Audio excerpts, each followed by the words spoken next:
She entered the wedding like a pawn on a bloody chessboard. He looked at her as if she were a contract to be signed.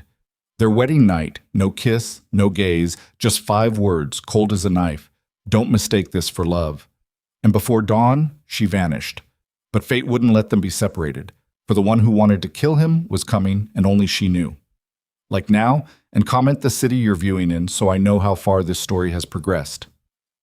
Don't miss a second. The dress weighed 11 pounds. Isabella Romano had stood still for 40 minutes, while 3 women pinned and smoothed and whispered around her like she was a painting being framed for a gallery. She let them work.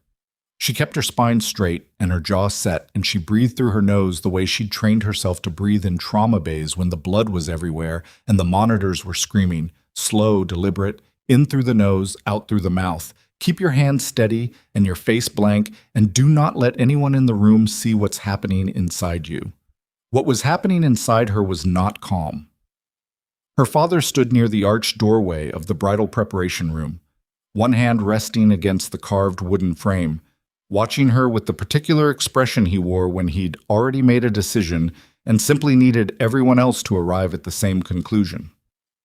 Emilio Romano was 63 years old. He had silver hair and a Roman nose, and hands that had signed documents that ended men's lives, though no one who looked at him in his tailored black suit would think of anything except how distinguished he appeared. That was the thing about her father. He had spent decades perfecting the art of looking like something other than what he was. "You look beautiful," he said. Isabella said nothing. "The Valentis have been good to us. Nico is—" "I know what Nico Valenti is." She kept her eyes on her reflection in the tall mirror.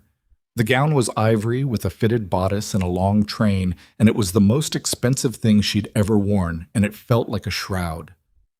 "I don't need a speech, Papa. I agreed to this." Emilio Romano studied his daughter. There was something in his gaze, not quite guilt, because men like him had metabolized guilt into something unrecognizable long ago, but the nearest approximation of it. A flicker. Then it was gone. "The families needed this," he said. "I know." 3 years of tension. What happened in Napoli? "I know." She turned from the mirror and looked at him directly, and he was the one who glanced away first. "I said I agreed. I meant it. Just don't tell me it's beautiful, Papa. Not today." He left without another word. The 3 women around her pretended they hadn't heard any of it. Isabella turned back to the mirror and studied the woman looking at her. 28 years old, trauma nurse, certified in emergency medicine, 8 years in the most brutal ERs in the city. She had seen a man bleed out from a severed femoral artery in under 4 minutes. She had intubated a child in the back of an ambulance on a rain-slicked highway with the vehicle moving. She had held strangers' hands when those strangers were taking their last breaths. And she had learned, the hardest way possible, through repetition and exhaustion and the specific kind of damage that accumulates in people who do that work long enough, that fear was just information. Fear meant your body was paying attention. Fear did not mean you stopped moving. She was afraid right now. She noted it the way she noted everything clinical. Filed it. Kept moving. The ceremony was held in the courtyard of the Valenti estate, a sprawling property north of the city where the hills turned dark green and the air smelled like cut grass and money. 200 guests in formal dress. Flowers everywhere. White roses and something else she didn't recognize, dark and waxy and wrong for a wedding, she thought.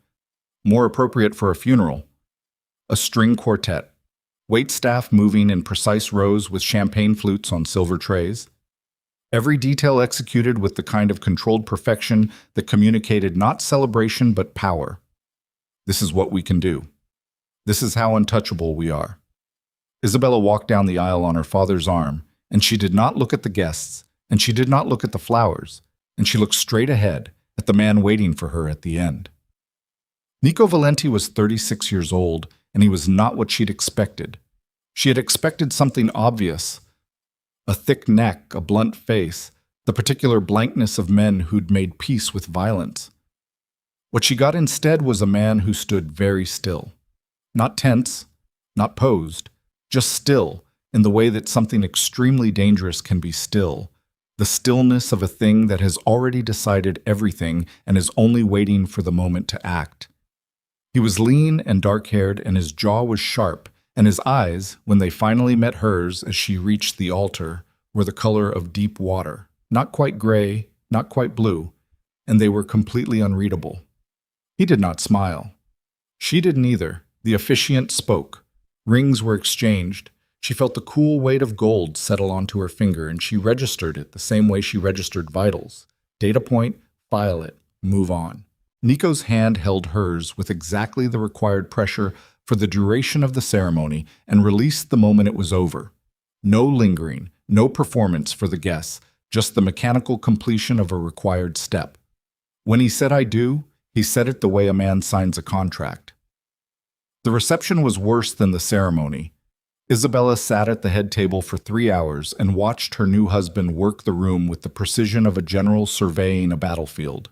He moved from cluster to cluster, the Vitelli cousins near the bar, the Mancini contingent by the East Garden wall, 3 men she didn't recognize who stood apart from everyone else and watched everything with the quiet alertness of people trained to watch, and he spoke to each group briefly and moved on and never once looked back at the table where she sat.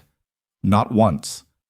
Her maid of honor, Carla, sat beside her for the first hour and made determined attempts at conversation. Isabella appreciated the effort. She deflected with half answers, and eventually Carla stopped trying and just refilled both their glasses without comment, which was more honest help anyway. By the time the dancing started, Isabella had counted 47 distinct weapons concealed under formal wear, 22 shoulder holsters, 14 ankle rigs, 11 jacket bulges that could have been either firearms or poor tailoring, but given the company were almost certainly firearms. It was the kind of inventory she made automatically now, had been making her whole life in rooms like this one, the Romano family dinner table, teaching her early that the most dangerous things were always the things people tried hardest to make look ordinary. Nico returned to the table once, briefly, when the formal toasts were done. He sat beside her. He picked up his wine glass and held it without drinking. Around them the noise continued, music and laughter, and the particular excess of people celebrating with the manic energy of people who are relieved that something they feared did not happen. "You don't have to stay seated," he said. He wasn't looking at her. "I'm fine here. The Fiorentini wives are... I'm fine here." She said it quietly. Final. He turned and looked at her then, for the first time since the altar. Up close, in the warm light of the reception torches, she could see the small scar above his left eyebrow and the way the muscles at his jaw worked before he spoke, like he was deciding whether what he was about to say was worth the energy. "You're not what I expected," he said. "Neither are you." Something moved behind his eyes. Unreadable. He turned back to the room. They didn't speak again until the reception ended and the last guests were ferried out in a procession of black cars and the house staff began their quiet, systematic erasure of the celebration. Flowers removed, glasses collected, the entire architecture of the event dismantled as efficiently as it had been assembled. A woman named Rosa, who had the bearing of someone who had been managing the Valenti household longer than some of the men at the party had been alive, led Isabella through the main house and up a wide staircase and down a corridor to a set of double doors that she opened without ceremony. The master suite was large. A fireplace, already burning. A bed the size of a small country. An arrangement of white roses on the dresser that someone had placed with care. Through tall windows the grounds were visible, dark now, the garden lights low and amber. Rosa said, "Is there anything you need, Signora Valenti?" The name landed on Isabella's skin like a foreign object. "No," she said. "Thank you." Rosa left. Isabella stood in the center of the room and listened to the house settle around her. Somewhere below, the sound of staff at work. The fire's low crackle. Outside, the occasional sweep of headlights across the grounds as the last of the guest vehicles cleared the gate. 20 minutes passed. Nico came in without knocking, which she supposed was his right in his own house, and he moved directly to the far side of the room, where a second door opened into what appeared to be a sitting room or study. He had taken off his jacket and his tie, and the sleeves of his white shirt were rolled to the elbow, and he looked, stripped of the formal architecture of the ceremony, less like a figure and more like a man. A tired man, she noticed, who was carrying something he had no intention of putting down. He stopped at the inner door and turned and looked at her. "I'll be clear," he said. This arrangement serves a political purpose. What that means practically is that you'll have full use of the house, a car, an account for whatever you need. You won't be restricted. You won't be surveilled beyond what's necessary for your own security. And he paused. The jaw muscle worked. I won't be what you hoped for in a husband. Isabella stood very still. I didn't hope for anything, she said. Good.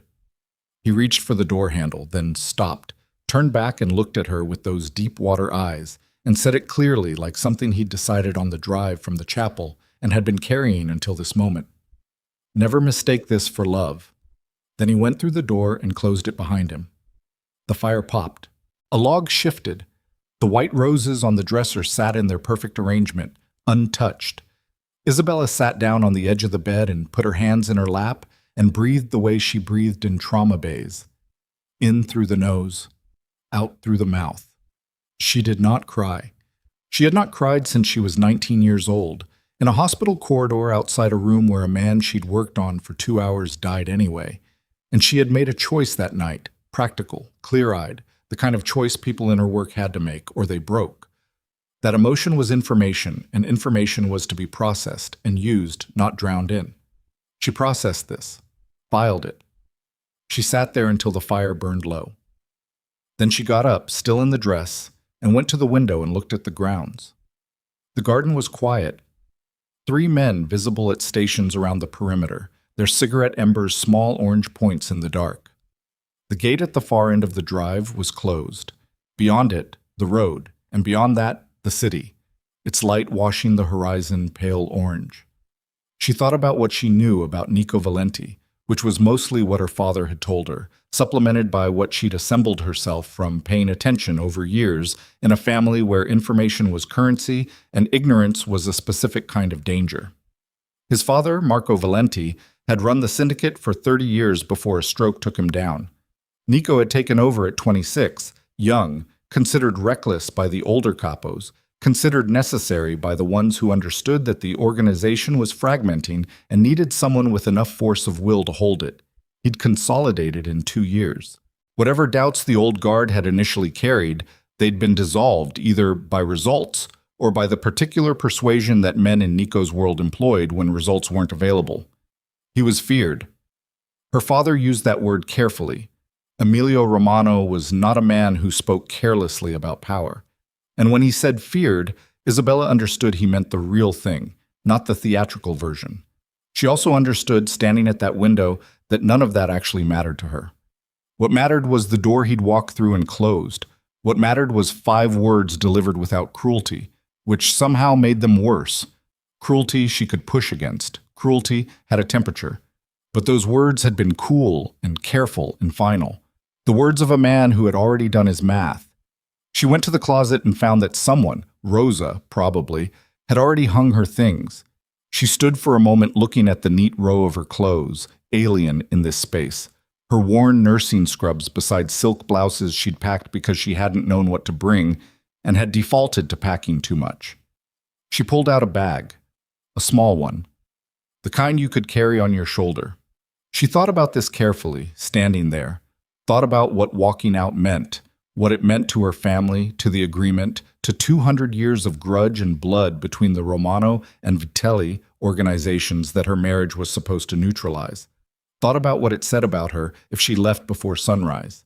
Then she thought about that door, the way he'd closed it. She packed methodically.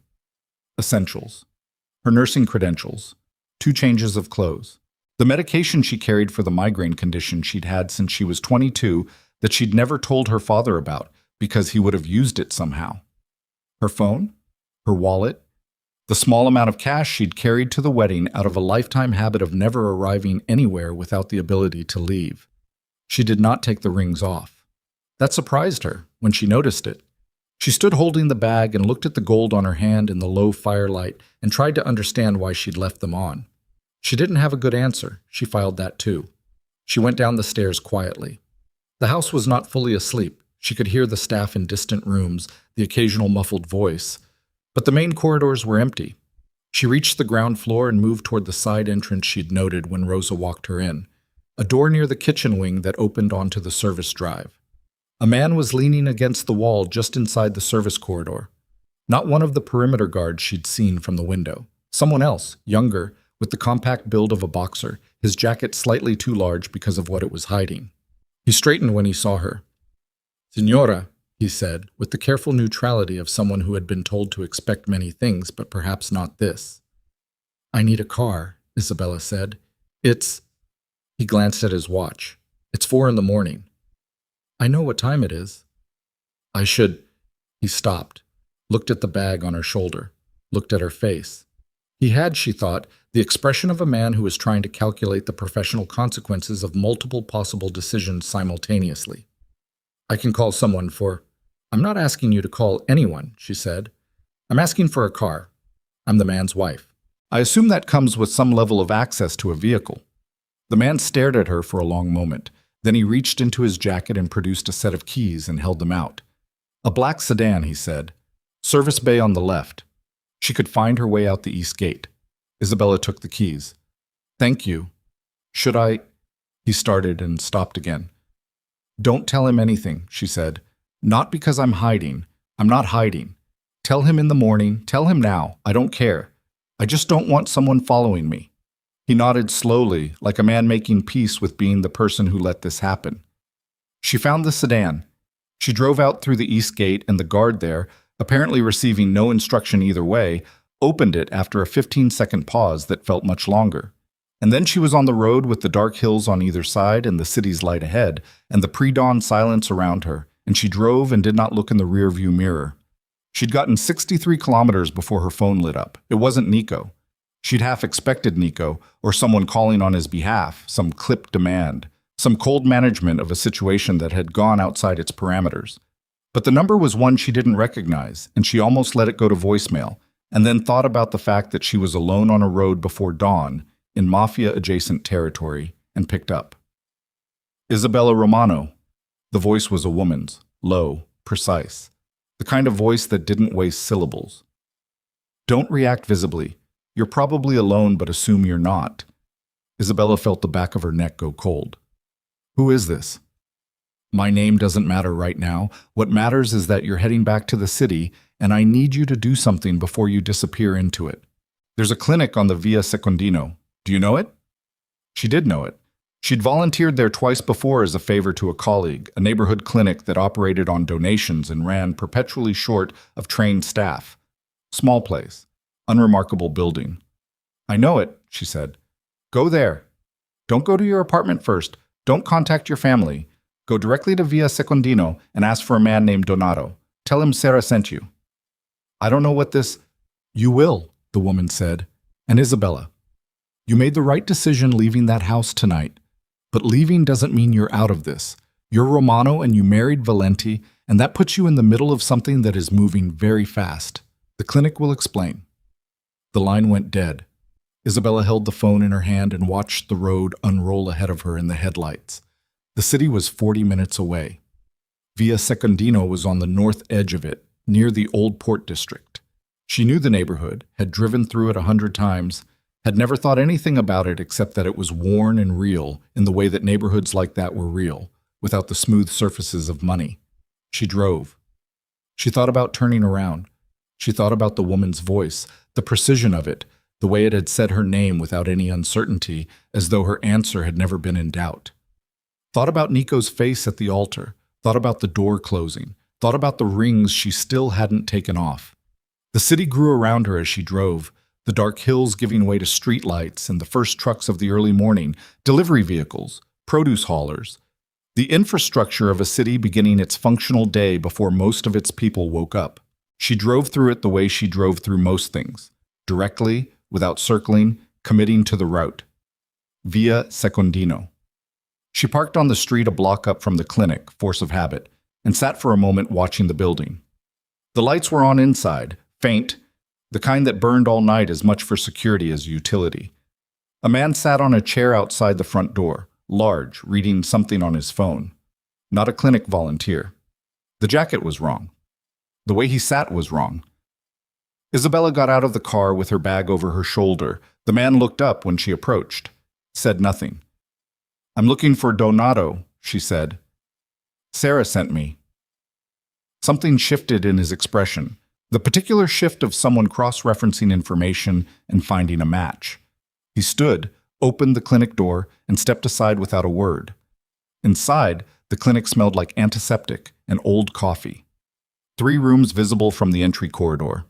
In the far room, under fluorescent light, a man in his 50s sat at a metal desk with folders open in front of him and the look of someone who had not slept and was not expecting to.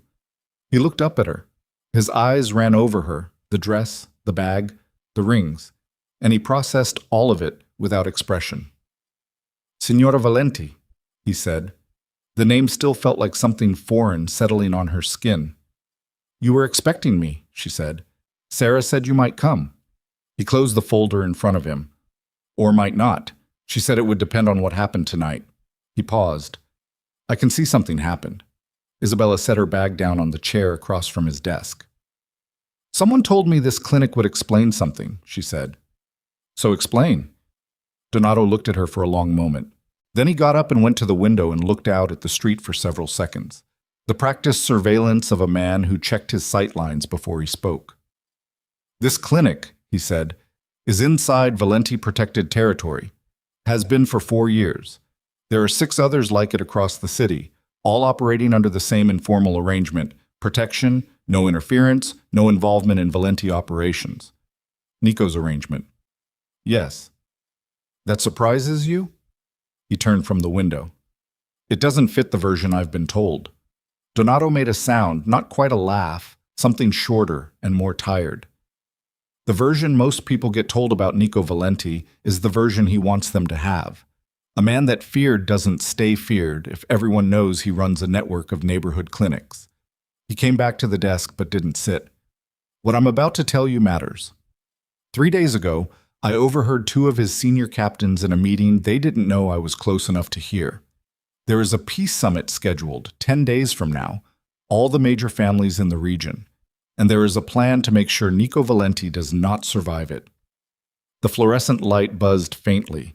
Somewhere outside, a truck moved past, its diesel engine loud then fading. Isabella stood very still. "Why are you telling me?" she said. "Because Sarah believed you were someone who would do something with it." He met her eyes. "And because I've been trying to figure out how to get this to Nico for 3 days without the wrong people knowing I'm the source. He doesn't trust easily. His walls are—" Donato stopped, chose the next word carefully. "Extensive." "You thought his brand new wife might have better access." "I thought his brand new wife might be the only person in that building who didn't have an agenda he'd already mapped." Isabella looked at the desk, looked at the folders, looked at her hands and the rings that caught the fluorescent light. "Tell me everything you heard," she said. Donato sat back down. He opened the folder again. He talked for 40 minutes. Isabella listened without interrupting, which was a skill she'd spent years developing. The ability to receive large amounts of critical information without letting the emotional charge of it contaminate the intake, to separate what was fact from what was inference, and hold both clearly without collapsing them together. She asked 3 questions, precise ones, and noted his answers. When he finished, she sat with it for a moment, organizing.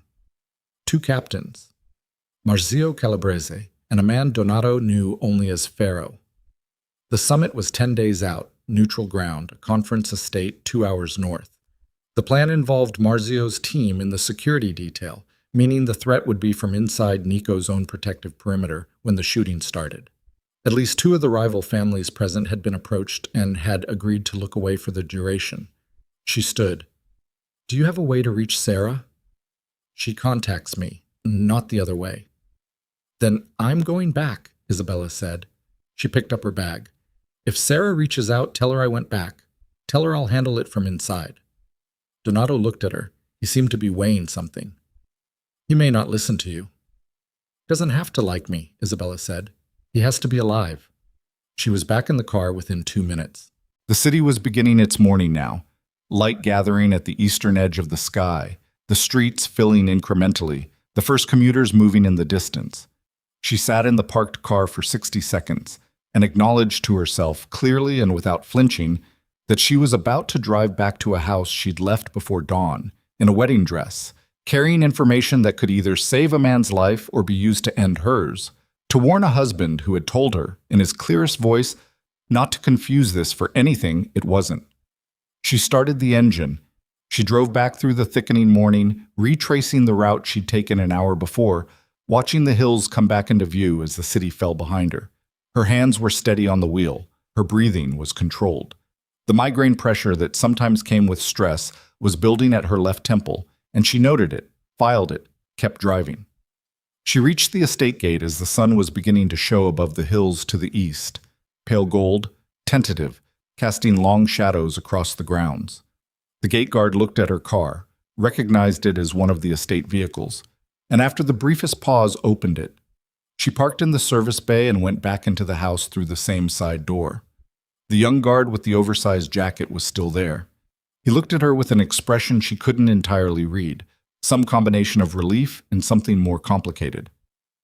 "He knows," the guard said. Isabella nodded. She had expected that. "He's in the study," the guard said. "First floor, east wing." She walked through the house, still carrying her bag, still wearing the dress, the train dragging slightly now, the hem picked up with road dust from wherever she'd walked on Via Secondino.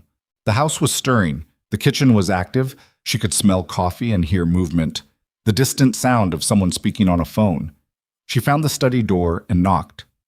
Silence. Then, "Come in." Nico was behind the desk. He'd changed. Dark trousers, a gray shirt open at the collar. There was a coffee cup on the desk and a phone and a scatter of papers.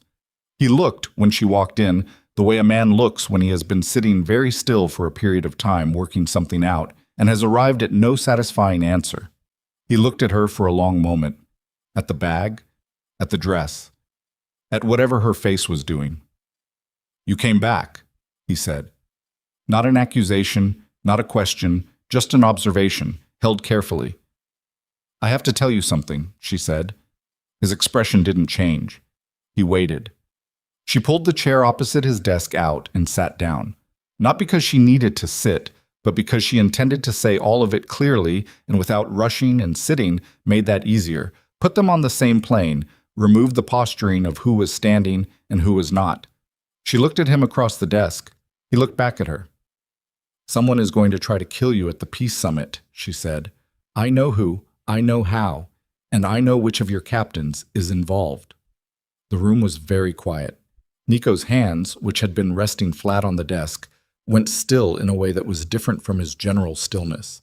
Harder, more internal, the stillness of something pulling tight. He said nothing. "Marzio Calabrese," Isabella said, "and at least one other who goes by Ferro. It's coming from inside your security detail. 2 of the attending families have been told to look away." She paused. "I'll tell you everything I know. All of it. But I need you to understand that I'm not doing this because I want something from you, and I'm not doing this as a negotiation, and I'm not doing it to make you owe me anything." "Then why," he said carefully, "are you doing it?" She looked at him, at the scar above his eyebrow, at the deep water eyes. "Because whatever this is," she said, "it isn't going to mean anything if you're dead." The silence stretched. Outside, the morning light was coming now in earnest, laying long gold bars across the study floor through the tall eastern windows. The fire in the grate had burned down overnight to embers. Nico Valenti looked at his wife, at this woman who had walked out of his house before dawn in 11 pounds of wedding dress and come back with something that no one on his payroll had managed to bring him. And something moved through his expression that he did not seem to know what to do with. He reached forward and picked up the phone. "Tell me everything," he said. Nico didn't say thank you. He didn't say anything for the first 40 seconds after Isabella finished talking. He sat behind the desk with the phone in his hand and his eyes fixed on some point between her face and the surface of the desk, and he breathed, slow and deliberate, and she watched the muscle at his jaw work the way it had worked at the altar, that internal calibration, the machinery of a man processing something he hadn't expected and refusing to let the surprise show in any register other than that small betraying tension. Then he put the phone down and stood up. "Say Marzio's name again," he said. "Calabrese. Marzio Calabrese." "You're certain?" "I'm certain of what I was told. The man who told me heard it directly. I can't verify it independently. I don't have... Who told you? Isabella held his gaze. Someone who's been inside this territory long enough to know which conversations to pay attention to. That's what I can give you right now. Nico looked at her for a long moment. His face was doing nothing visible, but she could feel the pressure of the assessment behind his eyes. The same way she could feel when an attending physician in a trauma bay was running her through the calculus of how much to trust a field diagnosis before committing to a course of action. You walked out of this house at 4 a.m, he said. Yes. And came back with this. Yes. That's a very specific sequence of events for someone who didn't plan it. I didn't plan it. She kept her voice level. I left because you made it clear I wasn't wanted here. I came back because someone told me something that required me to. That's the full story. He moved from behind the desk, not toward her, sideways to the window, where he stood with his back to her for a moment, looking out at the brightening grounds. She watched his shoulders. There was something in the set of them, not defeat, nothing that soft, but the specific tension of a man who had built the architecture of his world around the assumption that the threats would come from outside and was now being handed evidence that the load-bearing walls were the problem. Marzio has been with me for 9 years, Nico said. I know that's not what you wanted to hear. I'm not asking for your sympathy. He turned from the window. His voice was flat. I'm telling you what makes this complicated. 9 years means he knows your patterns, your security protocols, which routes you prefer, which positions your detail takes at events like the summit.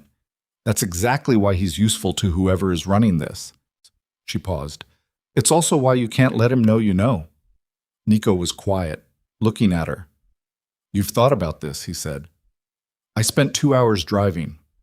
Something shifted in his expression. Not warmth, not anywhere near warmth, but a recalibration, the kind that happens when a data point arrives that doesn't fit the existing model, and the model has to be adjusted rather than the data discarded. He crossed to the door and opened it and said a name, Tomas. And the young guard with the oversized jacket appeared within seconds, which meant he'd been close, which meant Nico had wanted him close. Get Renata, Nico said. My office, 20 minutes. Tomas disappeared. Nico came back into the room and looked at Isabella still sitting in the chair across from the desk. You should change, he said. You've been in that dress for... I'm fine. You've been in that dress for 12 hours, and you have road dust on the hem, and you're going to be in the room when Renata arrives because you're the only one who knows what was said, and I need her to hear it from the source. He stopped, seemed to weigh something. So go change and come back. You have 15 minutes. Isabella stood. She picked up her bag. Renata is... The only person in this organization I'm confident isn't Marzio, he said. It was not a complete answer, but she understood it was the only one she was going to get, and she left. She changed in the master suite, fast and without particular care. Dark trousers, a plain shirt, boots. She splashed water on her face and looked at herself in the bathroom mirror for 3 seconds and looked away. She was back downstairs in 11 minutes.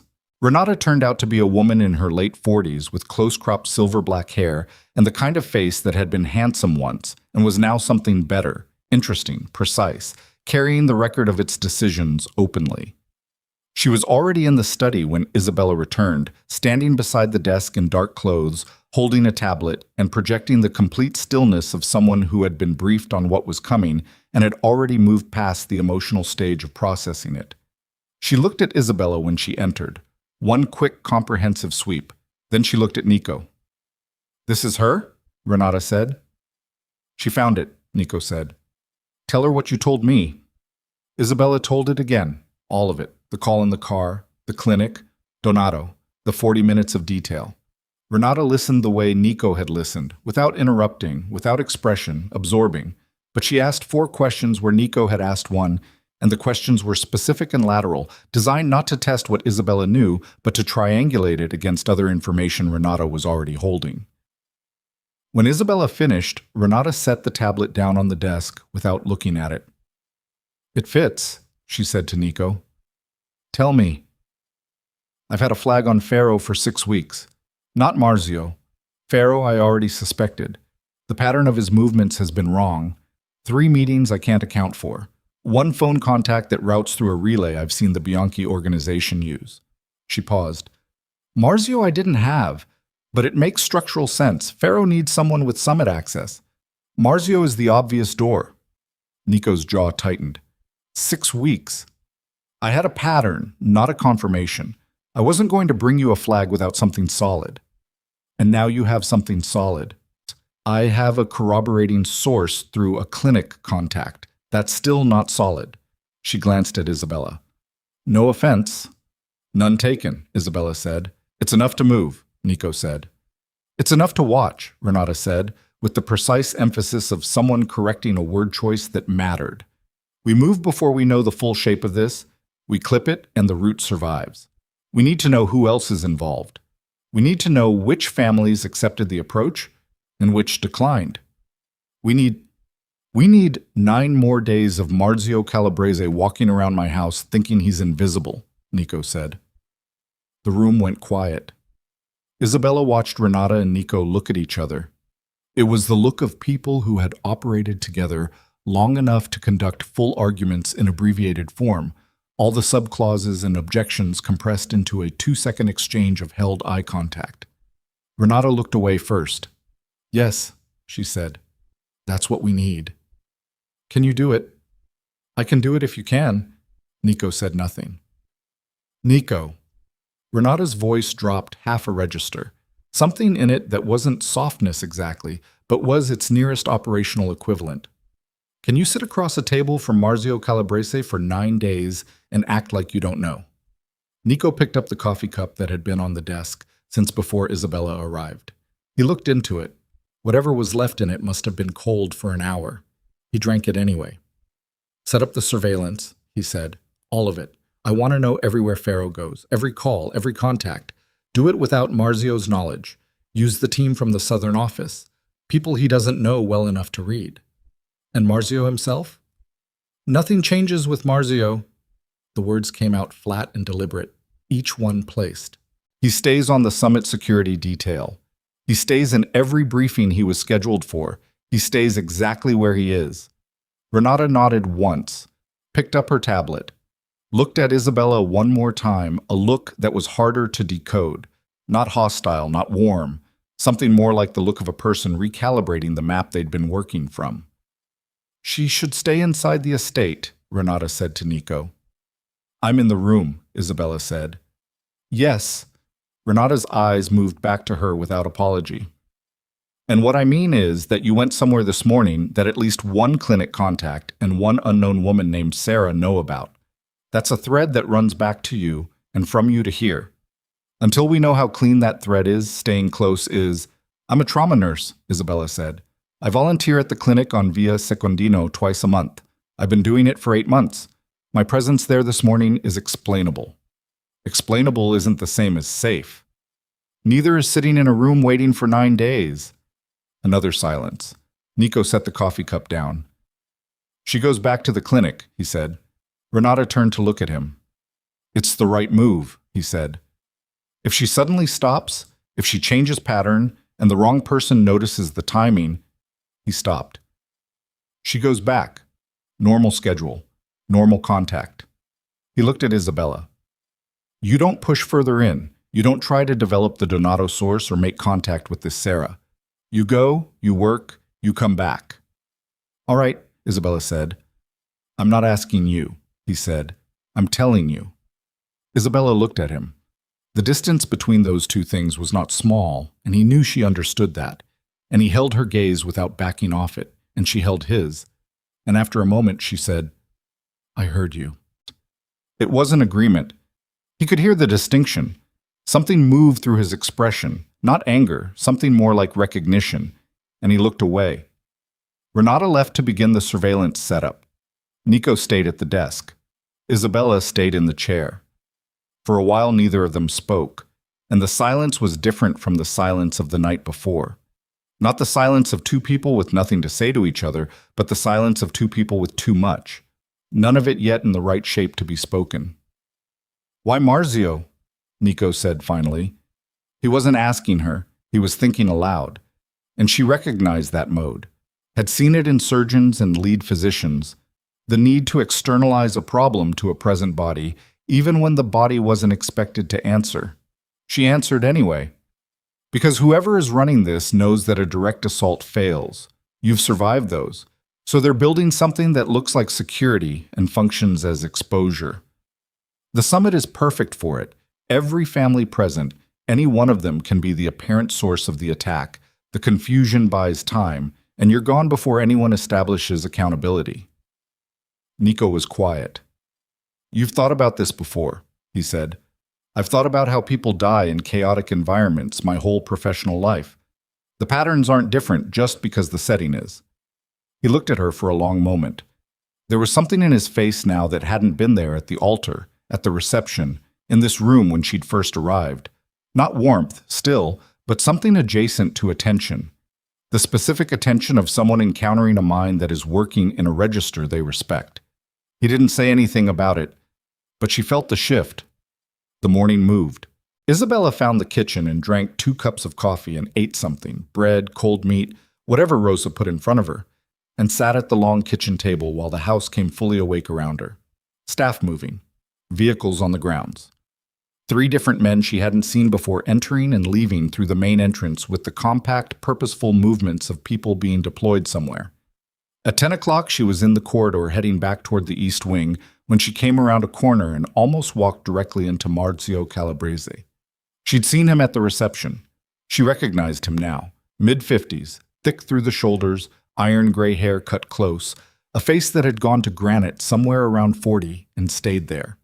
He was carrying a leather folder and moving with the unhurried purpose of a man who had been in and out of this house for nearly a decade and owned the floor under his feet. He stopped when he saw her, adjusted. Produced a smile that was technically correct, all the right muscles deployed, the right warmth of expression, and said, Signora Valenti, I didn't expect to see you. I live here, she said. A half-beat pause. The smile held. Of course, forgive me. Congratulations on the wedding. I'm sorry I didn't have a chance to speak with you last night. The arrangements kept me... It's fine. She kept her voice easy. Unremarkable. I know Nico keeps you busy. He does. The smile again. A good boss, the best I've had. He shifted the folder under his arm. Are you settling in well? Getting there. If you need anything, the estate can be overwhelming when you first arrive. Don't hesitate. Any of us would be happy to help. That's kind, Isabella said. Thank you. He moved past her. She kept walking. She did not turn around, did not alter her pace, did not do anything that a woman having a routine corridor conversation in her new home would not do. She counted her breaths, in through the nose, out through the mouth. She reached the east wing bathroom and went in and stood over the sink and ran cold water and held her wrists under it, the way she'd learned to bring herself back when the adrenaline spiked too hard. ER trick, a senior nurse had shown her years ago. Something about the pulse point and cold water interrupting the cortisol cascade. And she breathed and waited until her hands were steady again. Marzio Calabrese had smiled at her like a man with nothing on his conscience. That was the thing that shook her. Not the threat of him, but the performance of it, the absolute seamlessness of a man who could carry this much darkness and produce that smile without a crack anywhere. She'd treated patients who described abusers like that. People whose private face and public face were so thoroughly divorced from each other that the people closest to them had no instrument for measuring the gap until the gap became a wound. She dried her hands and went back out into the corridor. She had 7 more days of this. That afternoon, Nico called her into the study again, this time with 2 men she didn't recognize. Young, competent-looking, the tight economy of movement she'd started to associate with the people from the southern office Renata had mentioned. These are the people watching Pharaoh, Nico said. No names. He didn't offer them, and she didn't ask. I want you to describe the Donato conversation again. Everything. I want them to hear it directly. She described it. The 2 men listened, asked 3 questions between them, listened again. When she finished, the taller of them looked at the shorter one, and the shorter one nodded, and they both looked at Nico. Clean source, the taller one said. Donato's been a quiet asset of ours for 2 years. He doesn't know that, but his information has been reliable. Nico absorbed this. And Sarah? He said. Unknown. We have no one by that name in or adjacent to the network, which either means she's deeply embedded somewhere we haven't mapped, or she's external. External means Bianchi, Nico said. Bianchi or someone operating in the same territory with their own interest in keeping you functional. The room held that for a moment. Isabella thought about the woman's voice on the phone, the precision of it. You made the right decision leaving that house tonight. She'd known that Isabella had left. She'd known where Isabella was going, had intercepted her on a road between the estate and the city in the 40 minutes between departure and arrival. Someone with eyes on the estate, or eyes on Isabella specifically, or both. She filed the unease, kept it accessible. By evening, the first reports from the Pharaoh surveillance were coming in, and the shape of it was worse than Renata had initially framed. Not 2 meetings she couldn't account for. 4. Not 1 relay contact, 3 separate communication lines, 2 of which ran through intermediaries connected to families that were supposed to be neutral to the Valenti organization. The map Renata was building on the tablet she carried looked less like a conspiracy and more like an infrastructure. This has been in construction for at least a year, Renata said. They were in the study again, Nico, Renata, Isabella, and Tomas standing by the door. The evening light had gone gray-orange through the west windows, and someone had lit the lamps, and the room felt smaller than it was. A year, Nico said. The relay contacts are not improvised. You don't build 3 separate communication lines in 6 weeks. Someone planted this when the summit was first proposed. Maybe before. Renata set the tablet down. Nico, this isn't Marzio and Pharaoh acting on ambition. This is something that was built around you, specifically. Nico was standing at the window again, his back to the room. The lamplight made the shadow of him long across the floor. Which families? He said. Of the families attending the summit, I can confirm 2 were approached based on the relay contacts, the Esposito organization and the Ricci contingent. Of those 2, I don't yet know which accepted and which declined. If Esposito accepted, Nico said, then we have a problem at the summit that goes beyond Marzio. Yes, because Esposito controls the estate where the summit is being held. Yes. Isabella had been listening without speaking, the same posture she used in trauma briefings when the senior staff were working a problem, present, absorbing, not inserting herself until she had something specific to add. She looked at Nico's back, at the set of his shoulders. The summit can't be cancelled, she said. Nico turned. Canceling it confirms to whoever built this that you know something, she said. They'll either accelerate or go to ground, and if they go to ground, you've lost the thread. If you go to the summit, even knowing what you know, you have the chance to control the environment. You know the shape of what's coming. They don't know, you know. Renata was looking at her, not with the skepticism of this morning, something more neutral, more operational. She's right, Renata said, flatly, like a math result. Nico's jaw was working. He was looking at Isabella with the deep water eyes, and she could feel the weight of what was behind them. Not doubt, not exactly, but the particular heaviness of a man who had built his entire survival architecture around controlling information and was now standing in a room where the person who had handed him the most critical intelligence he'd received in years was a woman he'd told 12 hours ago not to confuse this for anything it was. 8 days, he said. 8 days, Renata confirmed. He turned back to the window. All right, he said. We go. It was later, past midnight, the house quiet again, when Isabella came down for water and found Marzio Calabrese in the main corridor outside Nico's study. Alone. The study door was closed. Nico had gone to bed 2 hours ago. She knew this because she'd heard him on the stairs. The corridor was empty except for Marzio, and Marzio was standing outside the study door with his hand 6 inches from the handle and his body angled in a way that was not the posture of a man about to knock. It was the posture of a man who had been listening. He heard her, turned, and for 1/2 second, 1 fractional second before the granite face reassembled itself, she saw something behind his eyes. He knew she'd seen it. Senora, he said. The smile came up. Couldn't sleep? Getting water, she said. Of course. He moved back from the door, casual, easy. The kitchen is... I know where the kitchen is. She held his gaze. Let the silence sit for exactly one beat too long before she smiled. A small, unremarkable smile, the kind that meant nothing, and moved past him down the corridor. She walked slowly, did not hurry, did not look back. She reached the kitchen and stood at the counter in the dark and poured water from the tap and drank it, and stood there with her heart running at 140 and her hands gripping the edge of the counter. Marzio had been outside that door. If there was anything in that study, notes, the tablet Renata had left, anything that mapped the surveillance operation, she set the glass down. She needed to tell Nico. She needed to tell Renata. She needed to do it without crossing the corridor again tonight, without going back past wherever Marzio was now, without... Her phone buzzed in her pocket. Unknown number. She answered without speaking. "He saw your face." The woman's voice, Sarah, precise and low and certain. "He knows you know something, which means by morning he will move the timeline." Isabella's grip on the phone was, "He saw your face." The woman's voice, Sarah, precise and low and certain. "He knows you know something, which means by morning he will move the timeline." Isabella's grip on the phone tightened until her knuckles ached. "How do you know what he saw?" she said. Her voice came out quieter than she intended. "Because I'm watching him right now." "Where are you?" "That doesn't matter. What matters is that you have maybe 4 hours before Marzio makes contact with Pharaoh and they compress the operation.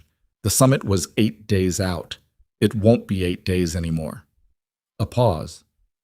The sound of movement on Sarah's end, footsteps, careful, the acoustics of someone outdoors. "Wake Nico. Wake Renata. Do it now and do it quietly. Don't use the study. If Marzio was at that door long enough, he may have placed something." The room felt suddenly different around Isabella. The familiar shapes of the kitchen, the counter, the dark windows, the overhead light she hadn't turned on, all of it taking on the particular wrongness of spaces that have been compromised without your knowledge. "A listening device," Isabella said. "Assume yes. Assume every room he had access to unsupervised in the last 48 hours. That's..." Isabella stopped. The estate, the rooms, the hours of operational discussion she'd sat through, in the study, in the study. "We had everything in the study." "I know. Go." The line went dead. Isabella stood in the dark kitchen for 3 full seconds, which was 3 seconds she did not have, and then she moved. Out of the kitchen, not back through the main corridor where she'd last seen Marzio, but through the service passage that ran parallel to it. She'd mapped the house in her first 24 hours. The same automatic spatial inventory she ran in every new environment, every new hospital wing, knowing exits and alternatives before you needed them. And she came out near the base of the staircase and went up fast and quiet, her boots barely touching the steps. Nico's room was at the end of the upper corridor. She knocked once, hard. Nothing. She knocked again. 3 sharp raps. The door opened in under 10 seconds. Nico stood there in the dark, and he was already awake, or had been recently, because his eyes were clear and immediate in the way that people who sleep lightly and in dangerous professions learn to wake, 0 to present in the space of a breath. He was shirtless, dark trousers, and he looked at her face and said nothing, just stepped back and opened the door wider. She went in. He closed it. "Don't talk yet," she said low. She held up the phone and pointed at it, the universal gesture, the paranoid shorthand, then pointed at the walls. His jaw tightened. He understood. He went to the nightstand and came back with a pad of paper and a pen and handed them to her. She wrote, "Marzio was outside the study door, listening. Sarah called. Says he knows I made him. She says he'll move the timeline. She says assume the study is bugged. Wake Renata. Not by phone." Nico read it. Read it again. She watched his face, and it did what his face always did with critical information. Went very still while the interior machinery ran at full speed behind it. He took the pen and wrote, "Where is Marzio now?" She wrote, "Unknown. Sarah says she's watching him." He stared at that line for a moment. Then he wrote, "Who is Sarah?" She wrote, "I don't know." Nico looked at her. The low light from the window made shadows under his cheekbones and along the line of his jaw, and he looked, standing there holding that notepad, like a man who was calculating something at the absolute edge of what he could calculate. And she could see the moment he arrived at the decision because the stillness changed quality, from processing to resolved, the hard set of someone who has committed. He got a shirt. He was dressed in 40 seconds. He gestured for her to follow, and they went out together and down the corridor to Renata's room, and Nico knocked in a pattern. 3, pause, 2. That was clearly a code because the door opened almost immediately. Renata, already dressed, already holding her tablet, already wearing the face of someone who had not been sleeping anyway. Nico handed her the notepad. Renata read it. Her expression did not change, which Isabella was beginning to understand was not absence of reaction, but the professional suppression of it. She was angry, or something functionally equivalent, and she was not letting it into her hands or her face. She wrote on the pad, "Sweep team, guest wing, 30 minutes. Nico wrote, "Do it from the service rooms, no main corridors." Renata nodded, looked at Isabella. Something in her look had changed since this morning.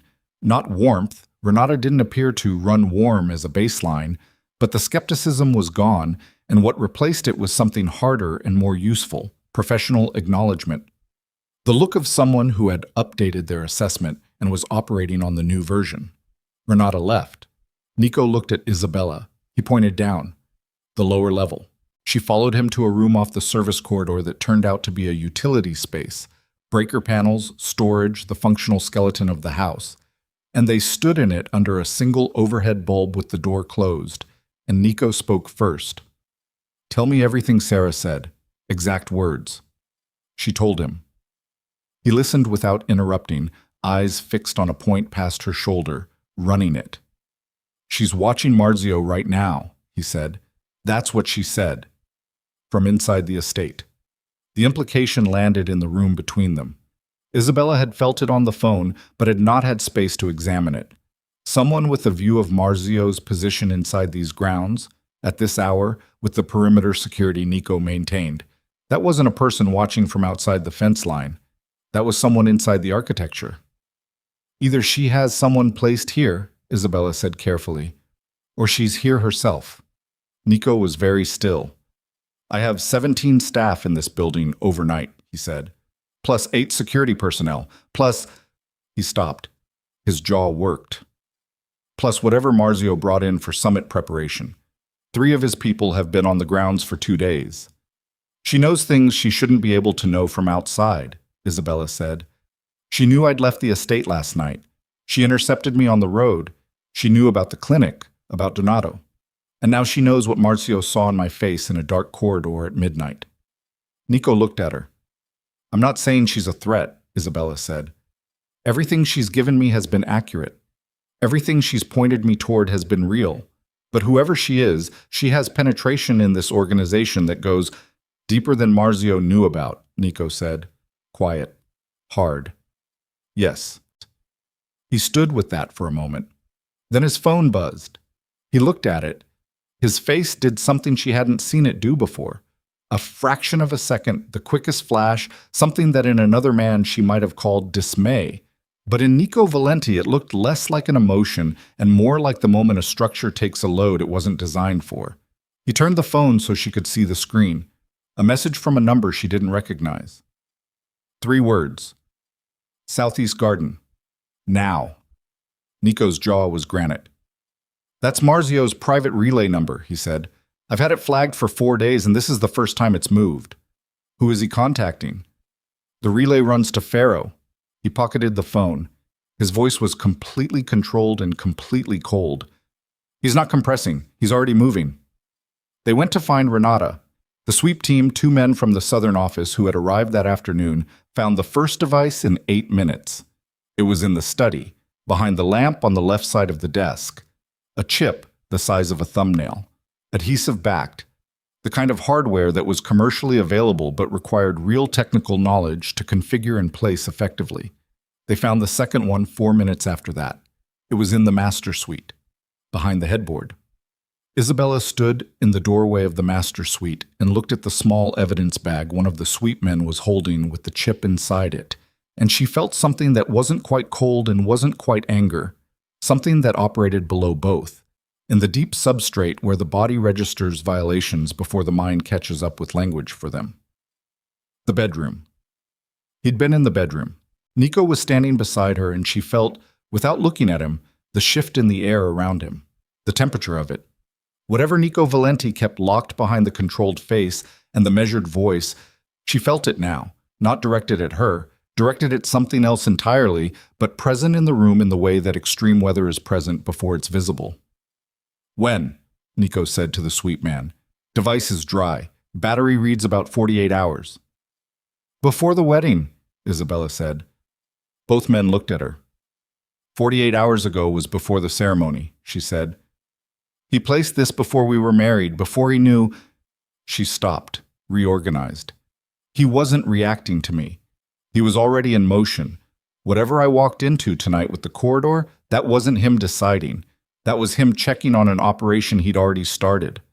Renata was in the doorway now, too. She'd heard it. Which means the timeline compression isn't because of tonight," Renata said. "The original timeline was already shorter than we thought." Nico turned and walked out of the room. No commentary, no instruction. Just the deliberate walk of a man removing himself from a space before he did something in it that couldn't be taken back. Isabella followed at a distance, down the corridor to the window at the far end that looked east over the grounds. He stood there, and she stood 10 feet behind him, and she could see through the window the southeast garden, dark, amber-lit at the path edges, and 2 points of heat, 2 bodies in the shadow near the garden wall, not moving. Marzio. And someone. "He's meeting Pharaoh," Isabella said. "Pharaoh is not supposed to be on these grounds." "He's here." Nico's hand, down at his side, had closed into a fist. She watched it. The tendons at the back of it were rigid. 8 years, he said. Not to her, to the window, to the dark, to whatever internal accounting he was running. Marzio Calabrese, 8 years at my table. My father trusted him before that.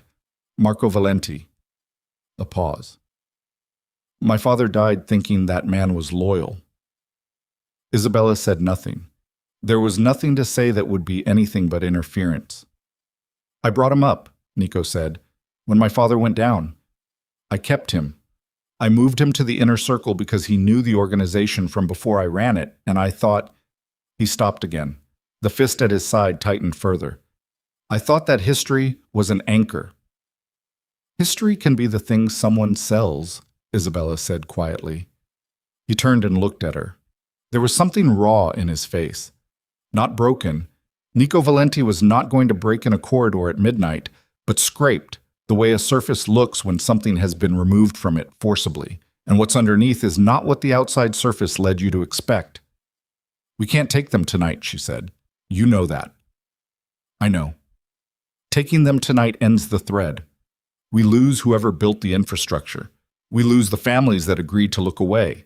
We arrive at the summit having cleaned the obvious problem and walked blind into whatever the secondary layer is." "I know." His voice was flat. He knew. He'd known it all along. That didn't mean standing at a window watching the man do it was anything other than what it was. "Renata," he said, raising his voice just enough for her to hear from the corridor. She appeared. "I want everything from that meeting. Audio if the surveillance team can get close enough. If not, visual, body language, duration, any materials exchanged. I want a full debrief before 4 a.m. "Done," Renata said. "And I want the sweep finished. Every room Marzio had access to, every room Pharaoh's people touched, all of it clean before morning." Already running. Nico looked back at the window. Marzio and the second figure, Pharaoh, it had to be, were still in the garden, still close together, the body language of people exchanging things they did not want exchanged indoors. 8 days became less, Nico said. "How much less?" Renata's voice was careful. "If they're meeting tonight to compress, my estimate is they have it. 4 days. Maybe 3. 3 days to the summit," Isabella said. 3 days, Nico said. Renata went back to work. Nico stayed at the window. Isabella stayed too. She didn't know exactly when she decided to stay. At what point in the last 18 hours the calculus had shifted from, I am doing this because it is the right thing to do, to something less clean and more complicated. She was aware of the shift but had not examined it directly, the way you didn't examine certain things in the middle of a trauma case, because examining them cost you time you didn't have. You should sleep, he said. So should you. I don't. He stopped, started again. I don't sleep well. Neither do I. She paused. I work nights. My body doesn't fully. That's not what I mean. She understood that. She didn't push. They stood at the window until the garden went empty, Marzio and Pharaoh separating and moving in different directions across the grounds, with the practiced casualness of people who'd trained themselves to move like they had nothing to hide. The debrief at 3:45 a.m. was short and devastating. The surveillance team had gotten close enough for audio on 60% of the meeting. What they caught was this: the summit date had not been moved. It hadn't needed to be moved. Because the original plan, the one they'd been working to counter, was not the primary plan. It was the cover. Renata laid it out in flat, clinical sentences, standing at the kitchen table with the tablet and the audio file playing at low volume, and all of them around the table in the pre-dawn silence of the house. The summit ambush, Marzio's team and the security detail, the planted exit, the confusion of the multifamily environment was real. It was intended to work, but it was also intended to be found. At some point before the summit, Nico was meant to discover it, and discovering it would cause him to tighten his circle, to move his most trusted people to the summit preparation, to pull back from the broader organization, leaving the broader organization unattended. While every gun in the Valenti world was pointed at the summit threat, Pharaoh's team, a separate cell, 8 people, completely dark and unconnected to Marzio, would move on 3 locations simultaneously. The accounts, the holding assets, the documentation archive that represented 30 years of Valenti operational records, the leverage that kept half a dozen political figures and rival organization heads behaving themselves. The summit wasn't where Nico was meant to die. He was meant to survive it. Survive it and come home to find his empire had been hollowed out while he was looking the other way. Renata stopped playing the audio.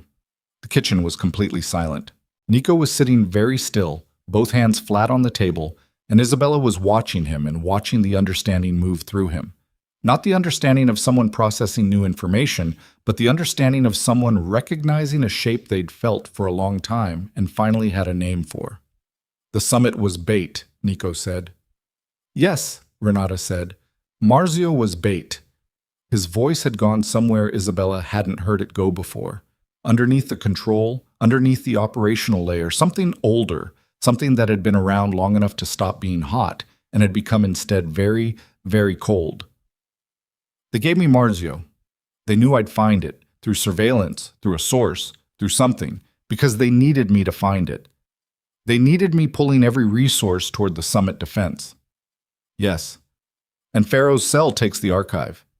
He said it like he was reading the last line of something. Without the archive, I don't have leverage on the Marchetti family, or Donini, or the 3 council members who've been operating under my agreements for 7 years. He paused. Without the archive, I'm not dead, I'm just exposed, Isabella said. He looked at her. Isolated, she said. The families that have been contained by what you hold, they're free. And they come at you in the open, all at once, with no political cost because you have nothing left to hold them with. The words sat on the table between all of them like something physical. Renata was looking at Isabella with an expression that had no professional filter on it anymore. Just the direct look of someone seeing a thing clearly. The 2 Southern office men at the edges of the room were still. Tomas, at the door, had gone pale. Nico was still looking at Isabella. You worked this out before I did, he said. I worked the second half of it when Renata got to Pharaoh's cell. She kept her voice even. The first half you'd already... Don't. His voice was quiet. Not unkind, exactly. Just definite. Don't make it smaller than it is. She didn't. The silence stretched. Then Renata put the tablet down. The archive, she said. We move it tonight. It can't be moved in a night, Nico said. It's 30 years of... Not all of it. The critical leverage, Marchetti, Donini, the council files. The things Pharaoh's cell is actually coming for. She looked at Nico. I know where those are. I know what they represent. We pull them tonight, we move them to a location Pharaoh's cell doesn't have mapped, and when they hit the archive, they find what they're supposed to find, Isabella said, or most of it. Enough to think they succeeded. Renata's eyes moved to her. You want to let them believe they won, Renata said. Flat testing. If they believe they won, they stop moving. If they stop moving, you have them positioned exactly where you need them when you're ready to— When I'm ready, Nico said. He stood up from the table. He was not a tall man, medium height, lean, but he filled the room differently when he stood, not louder, more dense, the quality of the air around him changing. Renata, pull the critical files. Tonight, before 4 a.m. Use the service tunnel to the east outbuilding, not the main corridors. Take Tomas and one of the southern team. Renata nodded. The summit stays on schedule. Marzio stays in position. Pharaoh's cell thinks they're invisible. He looked at each person in the room, settled last on Isabella. Nobody moves until I say. Nobody does anything outside this room without my direct instruction. Is that clear? Everyone said yes. He looked at Isabella for a moment longer than the others. She said, yes.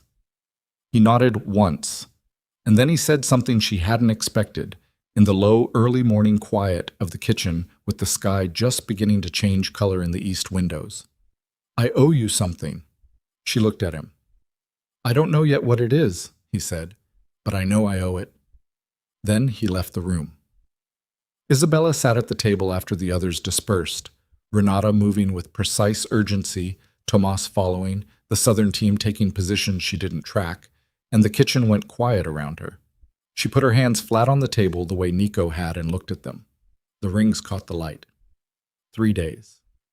Whatever protection the fake-out plan bought them, it was 3 days, maybe less, because Pharaoh's cell was already in motion, already positioned, and the window between now and the moment they hit the archive was not a comfortable window. It was the window between a thing that could still be controlled and a thing that could not. Her phone buzzed. Sarah. Isabella picked up.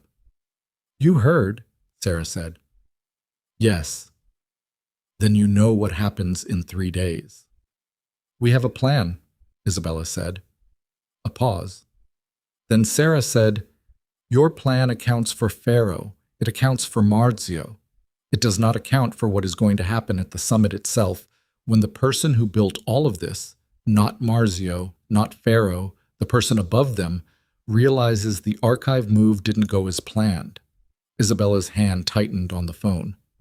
Because they'll have someone watching the archive, Sarah said. They'll know within hours that the critical files are gone. And when they know— Another pause, deliberate. The pause of someone who had been carrying the worst part of this and had waited until now to deliver it. Isabella, the person who designed this entire operation, who built the infrastructure, who planted Marzio and constructed the cover plan and positioned Pharaoh's cell, tell me, Isabella said, it's your father. The kitchen was very quiet. Emilio Romano, Sarah said, he has been the architect of this for 14 months.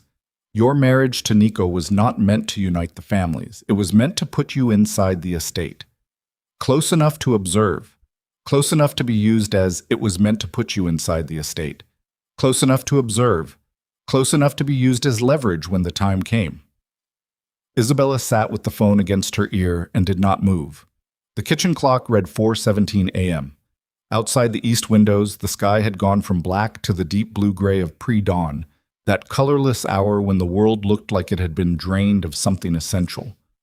She could hear Renata and Tomas in the service corridor, the muffled sounds of the archive operation, boxes moved, footsteps careful, the hushed urgency of people working against a clock. Isabella, Sarah's voice. Careful now. The precision still there, but something underneath it.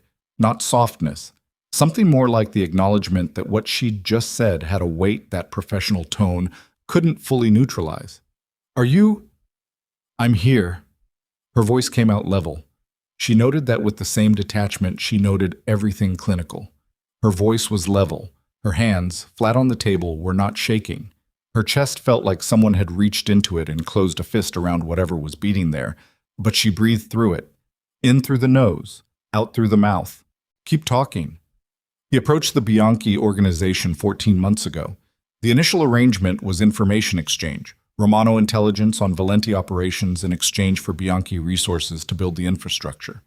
Pharaoh's cell was funded through Romano accounts routed through 3 intermediaries. A pause. Marzio Calabrese was your father's contact first, not Bianchi's. Marco Valenti trusted Marzio. You father knew that. He used it. Isabella closed her eyes. The wedding.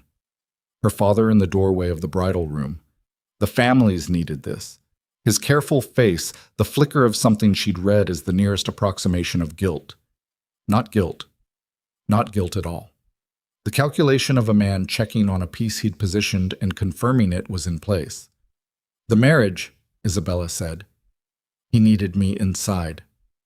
He needed the Romano name inside Valenti territory. He needed access to the estate. Not physical access, not directly, but informational. Through you. The plan was never for you to be an active source. You weren't supposed to know. You were supposed to live in the house and be observed and become, eventually, the kind of pressure point that Nico would protect, Isabella said. When everything else came apart, he'd still protect his wife. And my father could use that. Yes. She opened her eyes. You've known this for how long, she said. Long enough. A pause. I was inside the Romano operation for 6 months before I found the Valenti thread. I didn't know about you until the marriage was announced. And you didn't warn me before. I warned you when I could, when it would actually change something. Sarah's voice was level. Before the wedding, it changes nothing except your pain threshold. After the wedding, when you're already inside and already in motion, then the information has operational use. It was ruthlessly logical. Isabella understood that. Understanding it did not make the kitchen feel any warmer. Nico, she said. I have to tell Nico. Yes. He's going to... She stopped. Tried to build the sentence, tried to imagine Nico's face when she told him that the woman he'd married because her family name was supposed to neutralize a threat had been placed there by the architect of the threat itself. This is going to break whatever... She stopped again. Isabella. Sarah's voice. Direct, no softener. It doesn't matter what it breaks. You tell him, or the summit happens in 3 days with Nico walking into it not knowing the full shape. Your father will be there. Romano family is on the attendee list as neutral observers. A beat. He'll be in the room. Isabella stood up from the table. I'm going to find him now, she said. One more thing. Sarah's voice tightened a fraction. When you tell him, be ready for what comes after. Because there is a version of this where Nico Valenti looks at you and sees your father's daughter and decides that the threat you represent... I know, Isabella said. Do you? I know, she said again, harder. I've thought about it since the moment you said his name. I know what I'm walking into. I'm going anyway. She hung up. She walked out of the kitchen and through the dark house and up the stairs, and she did not slow down, did not give herself the space to stop and recalculate, because she understood, with the clarity that came from years of moving fast in critical situations, that stopping to recalculate was how people made decisions their fear wanted them to make rather than decisions the situation required. She knocked on Nico's door. He opened it in seconds again, still dressed. She didn't think he'd slept. His face, when he looked at her, read her expression before she spoke. She could see it, the way his jaw set, the way his eyes sharpened to something focused and very still. What happened? He said. Not here, she said. Not in any room Marzio had access to. Is there somewhere that's been swept in the last hour and wasn't on his rotation? Nico looked at her for 3 full seconds. Then he turned and led her down the back staircase, through the service level, past the laundry and the utility rooms, to a space she hadn't been in, a room at the foundation level, stone walls, no windows, the particular cold of underground spaces, a generator, shelving with emergency supplies, a single overhead bulb on a pull cord. He pulled the cord. The light came on. He closed the door, turned and looked at her. Say it, he said. She said it. All of it. Sarah's call. Emilio Romano. 14 months. Marzio as her father's contact first. The Romano accounts funding Pharaoh's cell. The marriage as positioning. The leverage play. Her father on the summit guest list as a neutral observer. She set it in one continuous thread, clinical, precise, no editorializing, because she had decided somewhere between the kitchen and this room that she was going to give it to him exactly as she'd received it and let him process it without her inflection shaping the landing.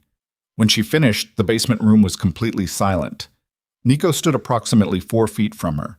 He had not moved during the entire recounting, had not shifted his weight, had not changed his expression, had not done any of the things bodies do involuntarily when information is landing hard. He stood like something carved. Then he turned away from her. He put one hand flat against the stone wall and stood like that, weight forward, head down, and she watched his back and watched the breath move through it. 1 breath, 2, 3. Each one slightly more controlled than the last, the visible work of a man pulling something back from an edge. She waited. "Your father," he said. "To the wall." "Yes." "Emilio Romano put you in my house." "Yes." A long silence. "And you didn't know?" She heard the question underneath the question. Not did you know, but how do I verify that you didn't know? The operational question, the necessary question, the one that she had anticipated and that still landed like something physical when she heard it in his voice. "No," she said. "I didn't know. I left before dawn because you told me this wasn't real, and I believed you. I came back because someone told me your life was in danger. I've told you everything I've learned as I've learned it." She paused. 1 beat. "If I were working for my father, I would not have told you any of this." Nico turned around. He looked at her with the deep water eyes, and she held it. Held his gaze without deflecting, without qualifying, without doing any of the things that people did when they were managing how they were perceived rather than simply being what they were. She was what she was. She had done what she'd done. If that wasn't enough for him, then it wasn't, and she would deal with that when it arrived. Something moved through his face. "I know," he said quietly. She exhaled. Once. Controlled. "If you'd been his," Nico said, "you'd have been better at it. You'd have been warm. You'd have been—" He stopped. Something crossed his expression that she couldn't entirely read. "You're not warm. You're not performing anything. You're the most—" He stopped again. "Don't," she said. He looked at her. "Not now," she said.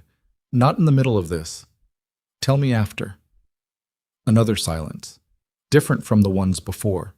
Not the silence of assessment or calculation, but something rawer, something that acknowledged the specific weight of after and what it required of both of them to believe in it. He straightened from the wall. "My father-in-law is going to be in the same room as me in 3 days, he said. The operational voice was back, flat, precise, running the problem.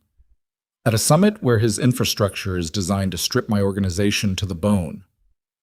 He'll expect you to be focused on the summit threat, on Marzio. He'll expect me to have found Marzio, yes, because Marzio was the bait." Nico was moving now, the contained pacing of a man thinking on his feet. "He'll be watching to see how I respond to it, whether I tighten security, whether I pull resources, whether I do exactly what the plan requires me to do." "So you do exactly what the plan requires." He looked at her. "To a point," she said. "You respond exactly as he expects. Tighten the summit security, visible preparation. Marzio stays in place. He watches you walking into the box he built." She paused. "And we use the time between now and the summit to find every piece of the infrastructure we haven't mapped yet, every member of Pharaoh's cell, the Romano accounts, the full communication chain. 3 days is not enough time to— It doesn't need to be complete. It needs to be enough to move on simultaneously. Pharaoh's cell, the Romano accounts, the summit itself, all at once. The moment you move on one, the others go to ground. It has to be simultaneous." Nico stopped pacing. He looked at her for a long moment. The bare bulb made everything in the room harsh and without shadow. "You're talking about dismantling your own family's operation," he said. "Yes. Emilio Romano is your father. I know who he is. Her voice came out harder than she intended. She let it stay hard. I know exactly who he is. I've known my whole life who he is and what he was capable of, and I stayed. I stayed because he was my father and because I told myself there was a line he wouldn't cross. She stopped. He put me in this house as a tool. He used my name and my body and whatever it meant that I was his daughter as a piece on his board. A beat. There's no line. There was never a line. The basement room held that. Nico looked at her and she looked back, and the space between them had changed. Not smaller exactly, but different in quality, the way the air changes in the moment before a storm makes contact, charged with something that hadn't been there before. We need Renata, he said. Yes, and we need Sarah. Whoever she is, whatever her angle, she has information inside the Romano operation that we don't have, and we don't have time to build independently. He paused. Can you get her on the phone? She contacts me. Then we wait. He moved to the door, hand on the pull cord. But not here. Come. They found Renata at 3 locations over the next 4 minutes, Tomas tracking her by radio, and when they assembled in the utility room off the service corridor, all 4 of them in the cold, functional space, Renata listened to the summary Nico gave her with the same absolute stillness she brought to everything critical. When he finished, she said, Romano? Yes. Emilio Romano built this? Yes. A pause. Then, I had a flag. 6 weeks ago, same time I flagged Pharaoh, a financial thread that ran through an intermediary I associated with Bianchi. I ran it 2 levels and stopped because it went cold. She paused. It didn't go cold. It went quiet on purpose. Romano would know how to... She stopped, recalibrated. He's been in this world as long as any of us. He knows exactly how deep to run a thread before it looks like noise. Can you pick it back up? Nico said. In 3 days? The thread, maybe. The full picture. She shook her head. Not completely. Enough to move on. Enough to move on. Renata looked at Isabella, direct and unshielded. You're sure about this? Isabella understood the question. It was not asking about the information. It was asking about her. Yes, she said. Renata held the look for 1 more second. Then she nodded, the precise nod of someone committing to a course, and turned to Nico. I need 4 hours. Give me 4 hours and I'll have a map of every Romano account thread and a second trace. Enough to build the simultaneous operation. You have 3, Nico said. She left. Tomas at the door looked at Nico with the expression of a young man who was recalibrating the entire world he'd thought he understood and trying to do it quietly enough that no one noticed. Nico looked at him once, sharp, brief, and Tomas straightened and went back to looking at nothing. The next 3 days were a particular kind of controlled violence. Not physical, not yet, but the violence of sustained performance under extreme pressure, of looking at a man who had tried to hollow out everything you'd built and treating him as a trusted colleague, of sitting in operational briefings with Marzio Calabrese and listening to him outline summit security protocols he had designed to fail, and responding with the measured tone of a boss who trusted his people. Isabella watched Nico do it, and it was one of the most unsettling things she had ever witnessed. Not because he was cruel, because he was seamless. He sat across from Marzio at the briefing table on day 2, and he asked questions about security positioning and noted Marzio's answers and responded with adjustments, real adjustments, because the security planning had to look real from every angle. And there was nothing in his face, his voice, his hands, nothing that gave a single millimeter. She understood, watching him, how he had survived this long. She also understood, watching him, what it cost. Because she was the only person in the room, in those briefings, who could see that the jaw muscle was working slightly harder than it needed to, that the particular stillness he maintained required active effort, that the man behind the operational face was running a secondary process the entire time that had nothing to do with summit logistics. She volunteered at the clinic on Via Secondino on day 2, as instructed, normal schedule, normal contact. Donato was there. He looked at her with the careful eyes of a man who had processed everything he'd set in motion and was carrying the weight of it. She told him, quietly, between patients, that things were moving, and to stay low and say nothing to anyone. He nodded. His hands, she noticed, were not entirely steady.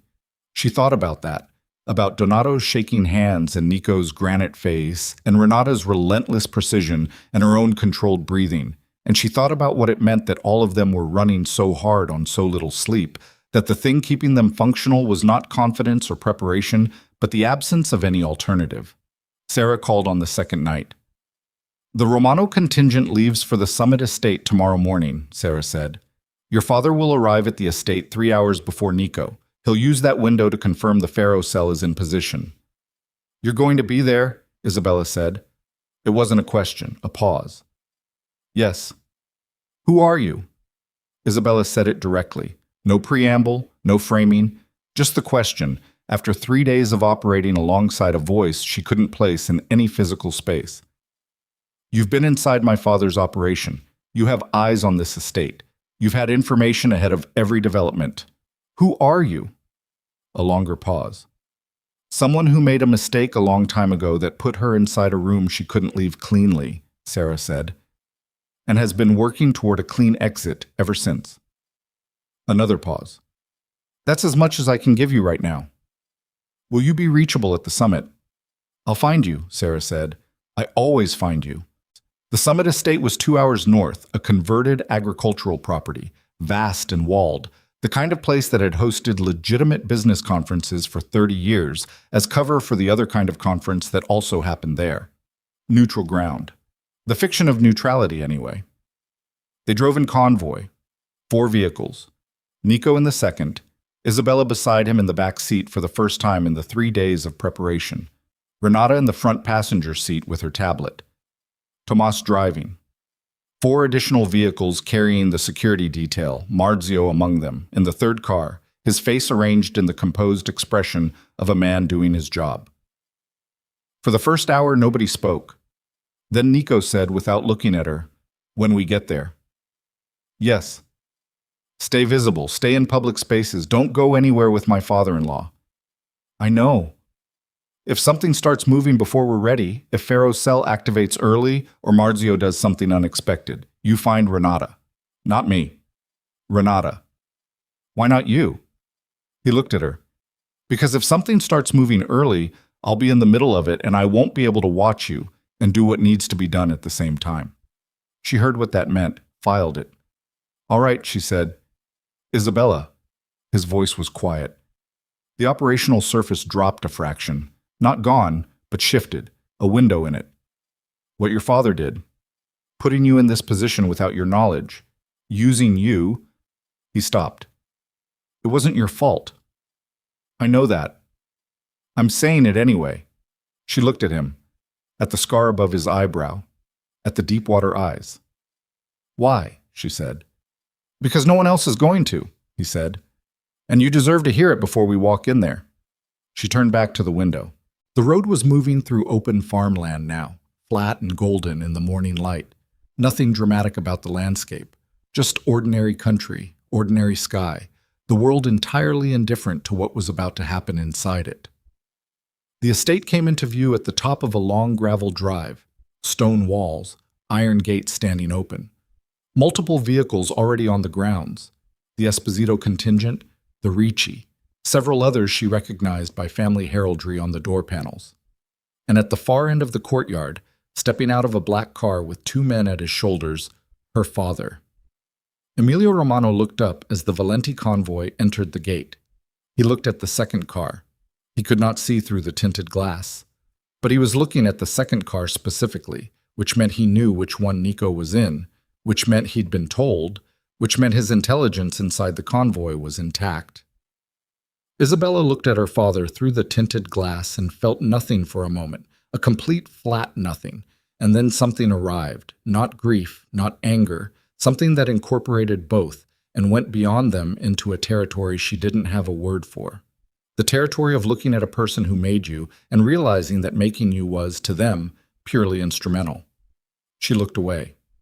The cars stopped, doors opened. The Summit Estate swallowed them all. The first 3 hours were architecture, the careful choreography of powerful men occupying shared space without triggering anything The handshakes and the formal greetings and the pre-meeting arrangements, all of it proceeding with the surface smoothness of people performing normalcy under conditions of extreme mutual surveillance. Nico moved through it perfectly. Isabella watched him from the edges of the main reception hall, talking to the Ricci contingent senior woman, maintaining the performance of a new wife being introduced to the extended world of her husband's business. Attentive, composed, asking the right questions and saying the right nothing. And the entire time she was tracking four things simultaneously: Nico's position, Marzio's position, her father's position, and the entrances. Her father approached her at the 40-minute mark. She had known he would. She had prepared for it. She stood in the corner of the reception hall with a glass of water and watched him cross the room toward her with the walk she'd known her whole life, measured, unhurried, the walk of a man who owned whatever floor he was on, and she kept her face at baseline and did not move. Isabella. He kissed both her cheeks, warm, the practiced warmth of a man who'd performed it thousands of times. You look well. Papa. The estate suits you. Nico is... He paused, glanced across the room to where Nico was engaged with the Ricci contingent. He's treating you well? Very well, she said. Good. He held her shoulders at arm's length the way he'd always held her, the assessing look, the parental inventory. I worried. After I heard you... Stopped. Someone told me you left on the wedding night. Her pulse spiked. She breathed through it. I needed air, she said. I came back. Of course. His hands dropped from her shoulders. Of course you came back. He smiled, and it was the smile she'd grown up with, the warm and capable and certain smile of a father who had always known exactly what to do. And she looked at it now and understood it for what it had always been. Papa, she said, when this is over, we should talk. Something moved behind his eyes, microexpression, fractional, there and gone. Of course. Whenever you, alone, she said, you and I, after. A pause, the eyes running her, the same assessment he'd always run, the same calculation she'd watched her whole life and understood now in a completely different way. Of course, he said again, and the warmth in his voice was identical to what it had always been. She could not find the seam. He moved away. Isabella set her water glass down and pressed her hand briefly to the wall beside her, grounding gesture, trauma bay habit, bringing herself back into the physical. Her heart was running at 150. She breathed it down. Her phone buzzed. Renata. One word, moving. Isabella pushed off the wall. The signal meant Pharaoh's cell had activated. The surveillance team had picked up movement on the archive location, which meant the operation was in motion, which meant Nico needed to know, and the simultaneous response needed to... She was halfway across the reception hall when she heard the sound. Not a gunshot. Something lower, more concussive. The sound of a door taken hard, somewhere in the eastern wing of the estate, followed immediately by shouting, and then the particular sound of a crowd of dangerous people reacting to danger. The room changing register in under 3 seconds from managed tension to something else entirely. Men moving, hands going to jackets, to... Nico was 20 feet from her, already turning, already reading the room, and his eyes found hers across the distance. And what she saw in them was not fear. Fear was too small a word for what she saw. It was the look of a man who had planned for this and was moving into the plan and had 1 second to confirm that the person he'd told to find Renata was in motion. She was already moving. But she did not move toward Renata, because she could see in the sudden reconfiguration of the room that 3 of the men who had moved toward the exits were moving wrong.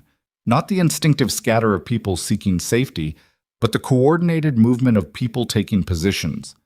And 2 of them were Marzio's people, and 1 of them was moving directly toward Nico's back. And Nico couldn't see it because Nico was facing the eastern corridor where the sound had come from.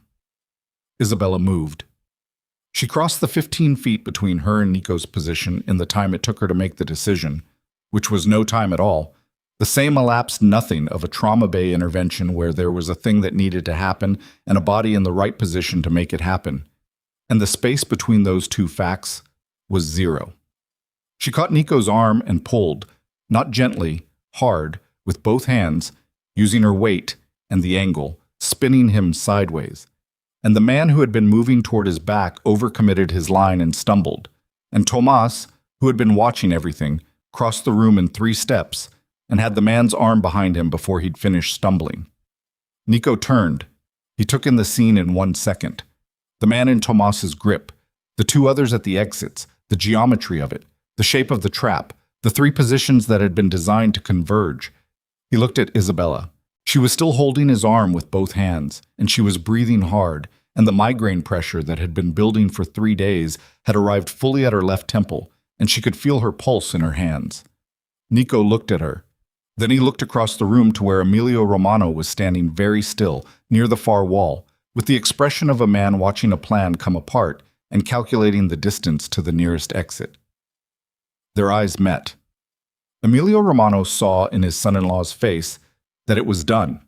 And in that moment, the specific suspended moment before everything moved, Nico Valenti raised his voice in the suddenly half-silent room and said clearly to every family head and contingent present, the words that could not be taken back, the words that once spoken restructured every alliance and every calculation in the room.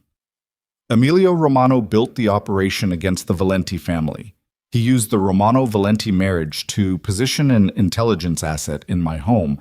He funded the cell that is moving on my archive right now. He paused. 1 beat. I have the accounts. I have the communication records. I have the accounts. I have the communication records. I have... The door to the eastern corridor exploded open. 3 men came through it fast and wrong, moving with the purposeful compression of people who had been waiting for a signal and received it. And the reception hall went from half silence to full chaos in the space of a breath. Bodies dropping behind furniture. The percussive crack of something breaking, shouting in 2 languages. The specific animal panic of a room full of dangerous people who had been caught without their formations. Nico moved. He went sideways and low, the practiced economy of someone who had been shot at before and had learned exactly how much energy to waste on it, which was none. Tomas was already down behind an overturned table with the man he'd caught, using him as a shield and leverage simultaneously. Renata. Isabella hadn't seen her come in, but she was there, near the west wall, with her tablet gone, and something else in her hand, was moving parallel to the wall toward the position of the 3 men from the corridor. Isabella was behind a stone pillar. She had gotten there in the half-second of available time, and she pressed her back against it and breathed and ran the room by sound, 3 entry points active. The men from the corridor, Pharaoh's people, had to be, which meant Pharaoh's cell had not gone to the archive, had come here instead, which meant someone had changed the plan, which meant her father. She looked across the room. Emilio Romano had not dropped, had not moved toward cover. He was standing near the far wall exactly where he'd been when Nico made the accusation, and his 2 men were beside him, and all 3 of them were standing upright in the chaos with the stillness of people who knew where the shooting was not going to be. He'd redirected Pharaoh's cell, not the archive. Here. Nico's public accusation had accelerated everything. The moment Romano heard his name and Nico's voice with that weight behind it, he'd made the call, pulled Pharaoh's team from the archive and sent them through the east corridor, because a dead man couldn't produce accounts and communication records, and the alternative to Nico dying in the next 4 minutes was Emilio Romano spending the rest of his life in a box. Isabella looked at her father's face across the room. He was looking at Nico's position, tracking. His face was the face she'd known her whole life, composed, certain, the face of a man who had already done his math, and she understood, with a completeness that settled into her bones like cold water, that he had not hesitated, had not flinched, had made the call to escalate to lethal in the time it took the words to leave Nico's mouth. That was who he was. That was who he had always been. She came out from behind the pillar, not toward cover, toward the center of the room, into the open space between the chaos at the eastern corridor and her father's position at the western wall. And she moved fast, and she did not look at the men fighting near the corridor, and she did not look at where Nico was, because if she looked at where Nico was, she would go there, and that was not the move that needed to happen. "Papa?" Her voice came out clear, cutting through the noise the way a clinical voice cut through a trauma bay, not loud, just positioned, just certain, just carrying the frequency that made people's heads turn. Emilio Romano turned. He looked at his daughter standing in the middle of the room, and something moved through his face. The first real thing she'd seen move through it since the reception hall in the estate 3 days ago. The first crack in the composure. The first evidence of something that was not calculation. "Isabella." His voice was low, careful. "It's done," she said. She kept walking toward him, slow, hands open, the way you approached a patient in crisis, visible, unthreatening, deliberate. "Tell them to stop." His jaw tightened. "You don't understand what—" "I understand everything." She stopped 8 feet from him, close enough to see the lines in his face, the silver at his temples, the hands that had held hers when she was small and frightened and had trusted him completely. "I understand all of it. 14 months. Pharaoh's cell. Marzio. You put me in that house." He looked at her. The 2 men at his shoulders were watching her with the alert wariness of people who didn't know what category she fell into. "You put me in that house," she said again, "as a tool." "I put you somewhere safe," he said. And the extraordinary thing, the thing that would stay with her longest, longer than anything else from this room, was that he believed it. She could hear it, the register of a man stating a fact. "Whatever happened between you and Nico was going to happen regardless. You used me. I protected you. The Romano family needed—" "I am not the Romano family's resource." Her voice came out very quiet, very clear. "I am not a piece. I am not a position on your board. I am your daughter, and you put me in a man's house as intelligence infrastructure without telling me, and people have been shot at in this room tonight because of the operation you built." She paused. "Tell them to stop. Now. And you walk out of here and you answer for it." Emilio Romano looked at his daughter for a long moment. The fighting near the eastern corridor had changed register, fewer voices, the specific sounds of a struggle that was resolving rather than escalating. Isabella did not look away from her father's face. "If I stop this now," he said carefully, "there's nothing I can offer Nico Valenti that changes what comes next for me." "No," she said, "there isn't." His jaw worked. She watched it. "You know what he'll do," her father said. "I know what you did," she said. "That's what I know. That's all I know right now." Another moment. Long. The room continuing around them, the sounds of the struggle diminishing, Renata's voice cutting through somewhere near the corridor, Tomas's voice, the authoritative sounds of things being brought under control. Emilio Romano looked at his daughter, and she looked back at him. And she was not crying, which surprised some part of her, some distant observing part that had half expected this moment to be the one that finally broke through the composure she'd been maintaining for 3 days, for years, for her entire adult life. But she was not crying. She was just standing there, looking at him, and what she felt was not grief yet. Grief was coming. She understood that. It would arrive later in some quiet room and it would be substantial, but right now what she felt was simply the absolute clarity of a person who has stopped pretending. He signaled his men. Both of them stepped back, arms away from jackets. The universal language. From the eastern corridor, Pharaoh appeared, hands already up, 2 of Renata's people behind him. The look of a man who had arrived at the end of a calculation and found it was the wrong calculation. Behind him, 2 more men with the compact look of the Pharaoh cell. The room went quiet. Nico stood up from behind the cover he'd taken. He was bleeding from a cut above his ear. Something had caught him in the initial rush. A fragment, a graze, not serious but present. The blood tracking down the side of his face in a thin line.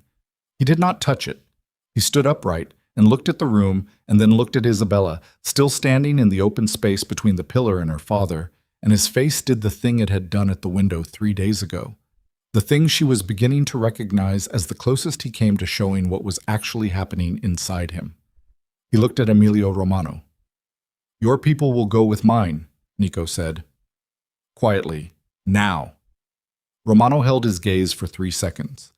Then he looked at his daughter one final time. The look of a man making an accounting of something, tallying a cost he had not included in his original calculation, and he looked away. He went with Nico's people. Quietly. The room took 20 minutes to resolve. The bodies, 2 of Pharaoh's men, had gone down in the corridor fight, neither dead, both needing medical attention that Isabella provided with the contents of the estate's emergency kit, and the specific efficiency of someone who did not require additional psychological preparation to treat people she didn't like. She worked on the first man's shoulder wound with the same steady hand she brought to every trauma, and she did not think about who he worked for or what he had been doing, because in this room, in this function, that was not relevant information. Renata watched her do it. When Isabella finished and moved to the second man, Renata crouched beside her and said quietly, "How are you?" "Ask me later," Isabella said, cutting the dressing. "I'll ask you now and again later." Isabella paused, looked at Renata. At the precise face, the close-cropped silver-black hair, the expression that was not soft but was, she had come to understand, honest in a way that soft things sometimes weren't. "I'm functional," Isabella said. "That's not what I asked." A pause. Isabella tied off the dressing. She stopped, found the word. "I'm not done yet. I'll know how I am when I'm done." Renata nodded. It was enough. The summit did not reconvene that day. The family heads and their contingents extracted themselves over the course of the next 2 hours with the careful, dignified speed of people who wanted to be associated with the outcome of this event as little as possible. The Esposito organization, one of the two that had agreed to look away, departed first, which was its own kind of statement. The Ricci contingent's senior woman paused near Nico on her way out and said 3 words Isabella couldn't hear, and Nico listened and nodded once, and the woman left. Sarah appeared. Isabella saw her first, a woman in her late 30s coming in through the service entrance of the reception hall, moving with the particular quality Isabella had come to associate with the voice on the phone.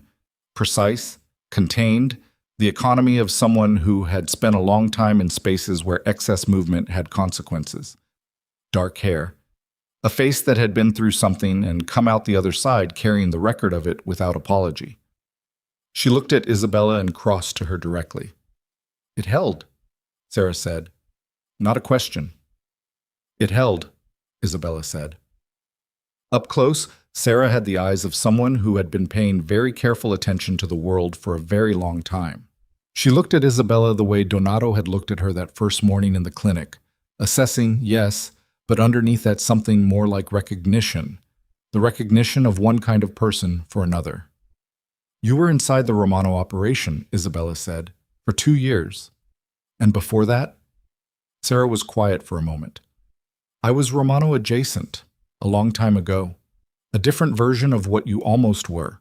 Someone who ended up in a room because of who they were connected to, not who they were." She paused. "I got out. It took longer than it should have, and it cost more than I expected, but I got out." Isabella looked at her. "That's why you helped me." "That's part of why." A pause. "The other part is that what your father built was going to cost a lot of people who had nothing to do with it a great deal. The clinics, the families in Valenti territory that the protection agreements covered." She glanced toward Nico, across the room with Renata and 2 of the Southern office team. "He's not what people think he is." "I know," Isabella said. "Most people don't find that out until it's too late to matter." "I found it out at the right time," Isabella said. Sarah looked at her for a moment longer. Then she extended her hand, a clean, direct gesture, the handshake of equals, and Isabella took it. "I'll be in touch," Sarah said. "When the account threads need to be closed, there are 2 I couldn't trace fully from inside. I'll need access to the Romano records." "I'll make sure you have it," Isabella said. Sarah left the way she'd come, through the service entrance. Quietly, without ceremony, the way people who had been operating in the margins moved when the visible work was done. Nico came to her 20 minutes later. The room was mostly empty by then, the estate staff beginning the quiet, systematic work of restoring it, the security teams doing their own inventory and accounting. Tomas was posted at the eastern corridor entrance. Renata was on her phone in the corner, working through the list of things that needed to happen in the next 12 hours before the people who'd been taken into custody were formally handed to whoever Nico handed them to. He stood beside Isabella and looked at the room and did not speak for a moment. The cut above his ear had dried. She had the irrational clinical instinct to clean it, It needed cleaning, the blood had dried crookedly, and the wound itself was small but should be covered, and she suppressed the instinct and let the silence sit. "Your father," Nico said. "Yes." "He'll be handed to the council. There's a process for—" He stopped. "You understand what that means?" "Yes." "It will take time. There will be a formal—" "Nico." She turned and looked at him. He turned and looked at her. "I know. I'm not asking you to change what happens to him. I'm not asking you for anything about that." She paused. "I just need you to understand that I knew none of it. That I walked into your house with nothing except what I told you I had. That everything I've done in this place has been—" "I know," he said, quietly, directly. "Isabella, I know." She breathed out. They stood in the damaged room and looked at each other, and the distance between them was not small. It was not small. It had not become small in 3 days of shared crisis and operational intimacy, and the specific proximity of two people holding something together under extreme pressure. But it was different than it had been. It was the distance between two people who had seen each other clearly, in the worst possible light, with no flattering angle available, and had not looked away. "You pulled me sideways," he said. "Yes." "In the chaos. You saw the man, and you—" He stopped, the jaw muscle, working. "You were in the open." "Yes." "You were in a completely exposed position." "I was aware of that." He looked at her. "Why?" She held his gaze. "Because you couldn't see him and I could. And the math was simple. The math was—" He stopped, started again. "Isabella, the math was that you had no weapon and no cover, and you put yourself between—" "The math was simple," she said again, quiet and final. He looked at her for a long time. Then he said very quietly, "Thank you." She nodded. It was enough, more than enough. She had not needed it to be more. They drove back in the late afternoon, the light gold and long across the hills. The convoy reduced now, 3 vehicles, not 4, the gaps in it visible, the absence of Marzio's car a particular weight. Renata rode in silence in the front, working through her tablet.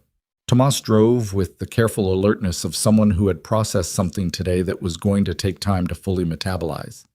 Isabella watched the landscape move past. The hills, the long shadows, the ordinary country between the Summit Estate and the Valenti property, indifferent and unchanged, the same fields and stone walls and occasional farmhouses it had always been. She thought about Donato at the clinic, his unsteady hands. She thought about the white roses in the master suite the night of the wedding, their perfect arrangement. She thought about her father's face making that final accounting look, and she let the grief arrive. She had promised herself she would let it arrive when she had space for it, and now she had space, the back seat of a moving car with no one watching her directly. And she let it move through her, quiet and substantial, the way the hardest things moved when you didn't fight them. The loss of what she'd thought her father was. The loss of the version of her childhood that figure had anchored. None of it taken from her in this moment. It had been taken long ago, she understood now, and today was simply the day she'd been shown the ledger. She let it pass through her, filed it. The estate came into view as the sun touched the hills. The gate opened. They pulled through. Rosa was at the door. She looked at the returning convoy with the steady eyes of a woman who had seen many things come back from many places and had learned to take the inventory without expression. She looked at Nico, at the dried blood above his ear, at Isabella. And something in her face, something small and quiet, settled, the way things settle when the version of events they'd been calculating against had not, in fact, arrived. "Welcome back," Rosa said, to both of them. Inside, the house was exactly as they had left it. The fire in the study, banked low, the kitchen clean, the rooms they'd used as operational space already straightened by the staff who moved through the aftermath of events like this, with the practiced efficiency of people who had learned that the fastest path to normal was to simply resume normal. Nico stopped in the entrance hall. He turned and looked at Isabella, and she looked back at him, and they were both of them, she realized, extraordinarily tired. The particular exhaustion of people who had been running for 72 hours on something that was not sustainable and had arrived, finally, at the place where the thing that had been driving them had resolved and left behind nothing but the weight of what it had cost. "Rosa will have the suite ready," he said. "I know. And the—" He stopped.